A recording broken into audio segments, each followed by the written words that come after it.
John D. Rockefeller. The name alone evokes images of towering wealth and power.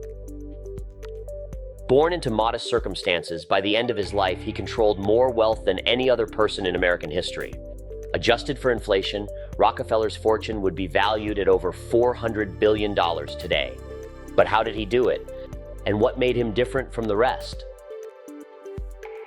I'm Gareth Soloway. Welcome to Legendary Investors.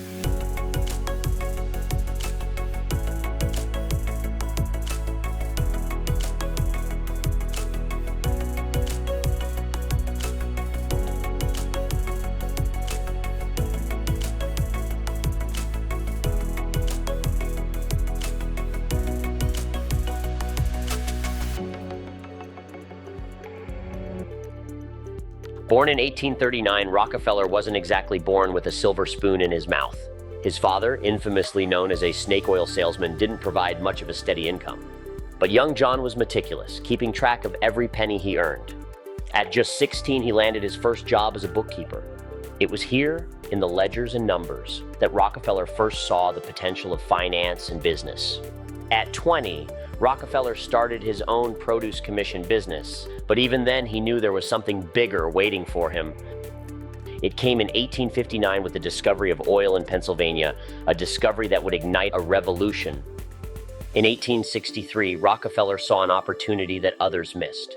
While the oil industry was booming, it was chaotic, with wildcatters trying to strike it rich. Rockefeller wasn't interested in taking that gamble. Instead, he focused on refining oil, turning crude into something usable. This wasn't just about oil, it was about efficiency. He negotiated deals that lowered his costs, invested in technology that improved refining, and bought out competitors who couldn't keep up. By the 1880s, Rockefeller controlled 90% of U.S. oil refining through his company, Standard Oil. But this kind of control wasn't without its detractors. Rockefeller was a master at creating monopolies, vertically integrating every part of the oil business, from extraction to delivery. Critics accused him of using ruthless tactics, predatory pricing, secret deals, and buying up competitors to control the market. In 1911, the U.S. Supreme Court stepped in. Standard Oil was declared a monopoly and broken up into 34 companies. But here's the twist.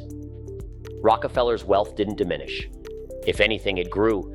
Many of these smaller companies went on to become today's giants, Exxon, Chevron, and others. Rockefeller's genius lay not just in domination, but in diversification. Despite the controversy, Rockefeller wasn't just about wealth. In his later years, he turned to philanthropy. The Rockefeller Foundation, established in 1913, was revolutionary.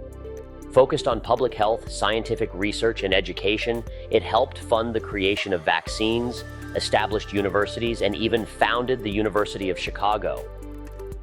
From eradicating hookworm in the American South to funding critical scientific research, Rockefeller's philanthropy touched millions of lives. John D. Rockefeller's life was one of extraordinary ambition, incredible wealth, and transformative impact. Yes, he was ruthless, but he was also forward-thinking, understanding that wealth was a tool, not just for profit, but for progress. Next time, we'll dive into the story of Jesse Livermore, the stock market genius who rode the highs and lows, living by his own rules. Trust me, you won't want to miss it. Thanks for watching, folks. See you next time on Legendary Investors.